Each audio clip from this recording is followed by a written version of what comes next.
Daunting and demanding. Those are just a few words to describe what it's like to escape an abusive partner. A survivor of domestic violence can be a man or woman, and they often seek an injunction similar to a restraining order.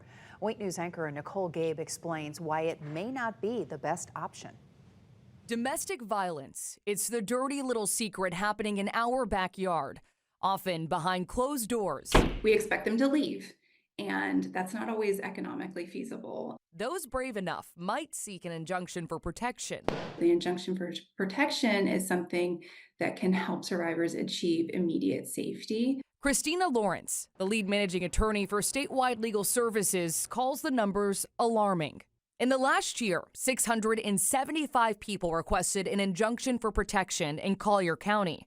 Charlotte County, 1,006, and 3,000 requests in Lee County. An injunction for protection is a piece of paper, and it can result in different results for different kinds of abusers. While that piece of paper can help, it only offers so much protection. It's not always the best choice for every single survivor. Like Audrey Peterson. She was murdered.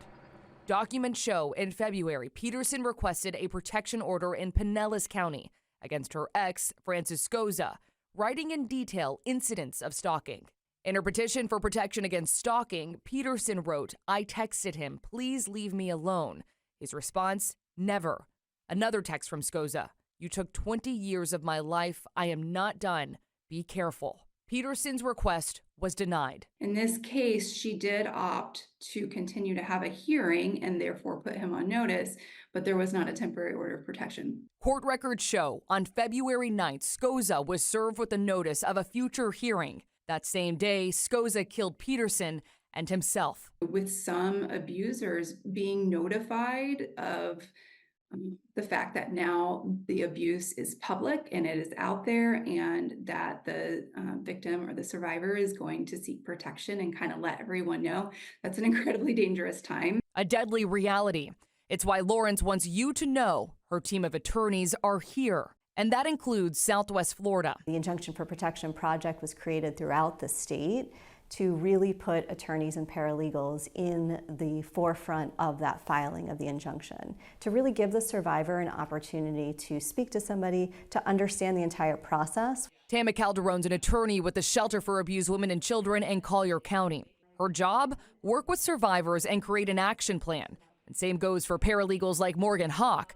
But it's where she's based that makes her job so unique. My office is co-located in the courthouse, and I assist survivors with filing injunctions. Hawk says she sees between 60 to 70 people a month who are ready to file. That's probably the first thing that I talk about is it safe?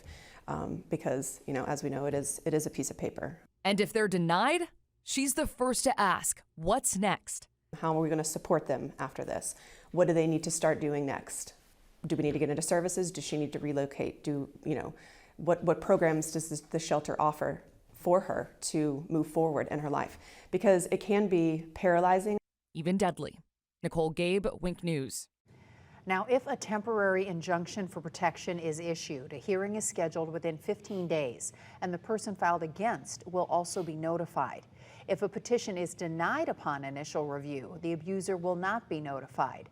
We've posted a step-by-step guide on how to request one and also a list of resources on wakenews.com.